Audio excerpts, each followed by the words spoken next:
Hey everyone, Corey here with you for Dr. Marketing Tips, and I wanted to take a few minutes and kind of walk through ways to create a form. That's something that we get asked a lot at Dr. Marketing Tips, especially where patient satisfaction is concerned, and there's, obviously a pretty big emphasis on that this year and moving forward. So what you see on the screen is actually my personal Google account, and if you don't have one of those, you should.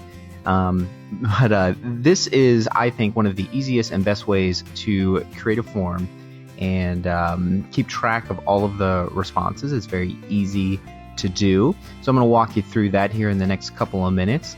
And remember that if there is no identifiable patient data, then this is a perfectly viable source to create a form. If you are going to have any sort of identifiable patient data, there are some paid options that you can do that we're not really going to go over in this webinar, but if you're interested in those, you can shoot me an email at corey@drmarketingtips.com, and I will gladly share those with you. So let's go ahead and jump in. So what you see here, like I said, is my personal Google account. And if you notice up here in the address bar, this is actually drive.google.com. So if you type that in to your address bar, you'll wind up at a page that looks similar to this. On the left side over here, you're going to want to click New and head down and create a Google form.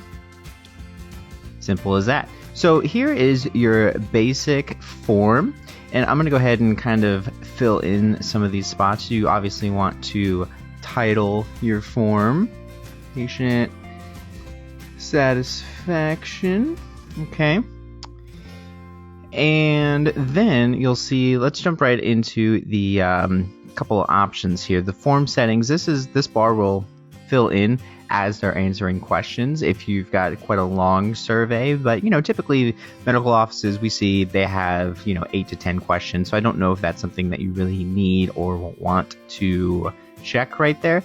Only allow one response per person, which would require a login. Again, I don't think that's something that we really have to worry about for our forms here.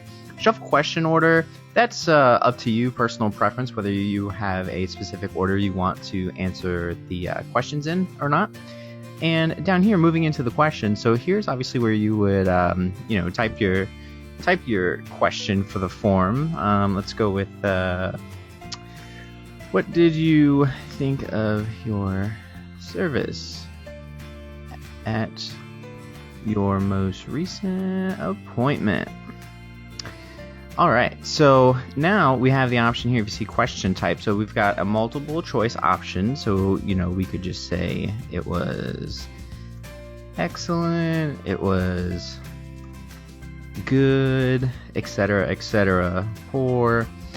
Then if you want to select different options, it's very easy with the question type. So multiple choice, and you'll see here you can actually, by selecting text, you'll get a open form response where they'll actually type in their answer right here.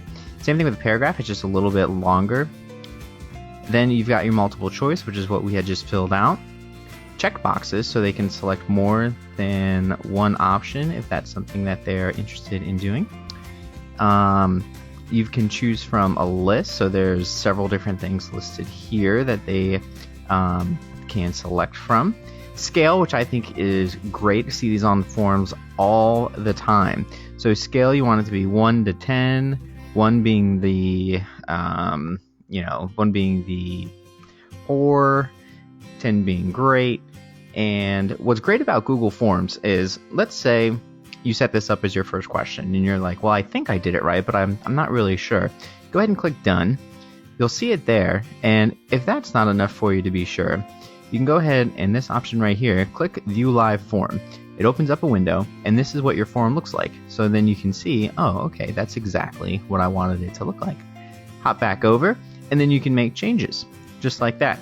So to add another question, you just click the Add Item button here, and this will be your next question.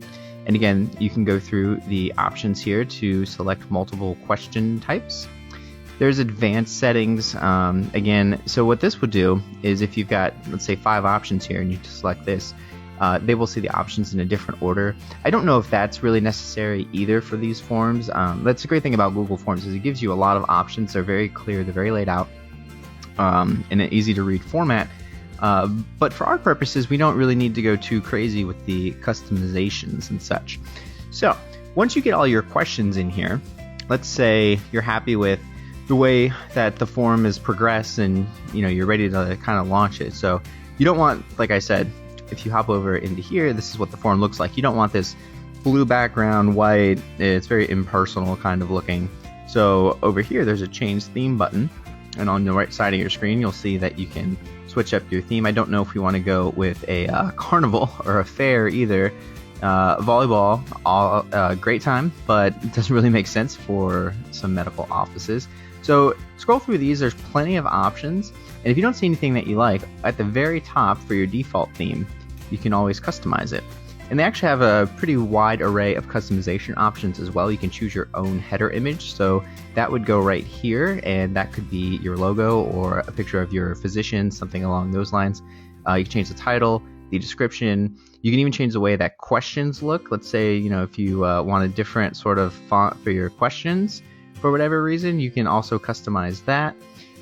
You've got different options for the text. Once you actually get into the forms, you can change the form background color, the page background if you don't want this nice sky blue here.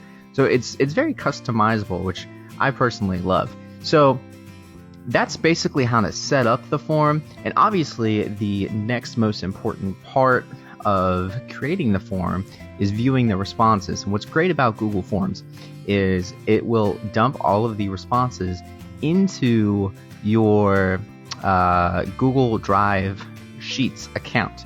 So what that means is it will create a spreadsheet for you, and at any point in time you can click the link, go to the spreadsheet, and everything will be itemized and customized by question for you. And that's updated in real time. So at any time you click that link, you'll see all of the latest responses that are in there. And to get there, over here, you'll see where it says responses. It's got a 0 because I'm obviously still creating this form. No one has taken the survey just yet. But if you click that, you can get a summary of responses, or right here, this is what you'll want to do right when you create the form, is choose your response destination. So when you select that, right now it's set to go to a new spreadsheet called Patient Satisfaction Responses. And if you click Create, that has just created and you notice this button changed, that has just created a Google Sheet, which is basically Google's version of Excel online, that will categorize and keep all these responses for me. So if I click that, you'll see that it will open up the sheet here, and you get a timestamp so you can see when the survey was filled out. And here's the first question. So obviously if there was more questions, they would go along here, and you can categorize all your responses like that. And what's great about this is not only is it easy to check, you just have to click a link and see what the responses are, but if you ever need to present it for a report, or you need to show a superior or a doctor or something like that, go to File, Download As, and bam, right there is Microsoft Excel. So you can just download this into a format that everyone is familiar and comfortable with, and you can show real-time patient satisfaction data from your Google form. And so that about wraps it up. I think that, like I said, Google Forms is a wonderful and super easy way to create these online kind of living and breathing forms. Very easy to change, very easy to view responses on the fly. I think it's a wonderful resource for medical practices. Again, I'm Corey with Dr. Marketing Tips. You can always find us online at drmarketingtips.com or on Twitter at Dr. Marketing Tips. And if you have any questions, please feel free to contact me directly, Corey at drmarketingtips.com. And I want to say thank you guys for hanging out, and we'll talk to you soon.